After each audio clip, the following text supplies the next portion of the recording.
Comptoise Radio, conseil d'experts.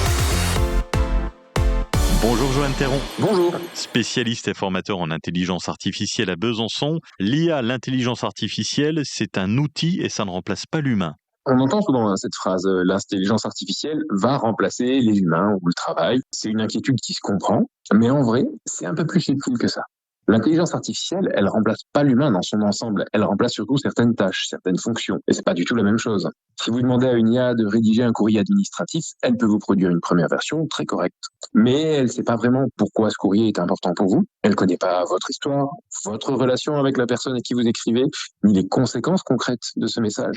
Elle peut proposer, accélérer, reformuler, mais il faut que ce soit vous qui continuiez à décider. Et c'est exactement là que se situe la différence. L'IA, elle est très forte pour traiter de grandes quantités d'informations et reconnaître des modèles, produire des brouillons, comparer des options, suggérer des pistes, mais elle n'a pas d'intention. Elle ne comprend pas une situation comme nous la comprenons. Elle manipule des informations. Nous vivons dans le réel.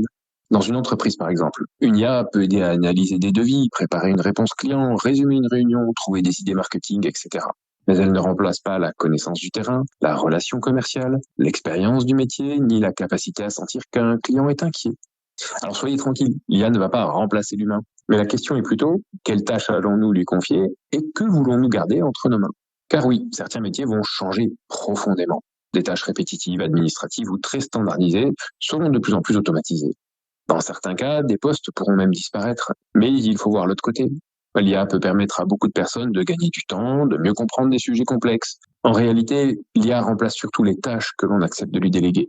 Alors, au lieu de demander si l'IA va nous remplacer, posons-nous la question comment apprendre à travailler avec elle sans lui abandonner ce qui fait notre valeur. Parce qu'au fond, l'intelligence artificielle, c'est un outil. Mais comme tous les outils, il dépend de la main qui le tient. Merci Joanne Théron, spécialiste et formateur en intelligence artificielle à Besançon.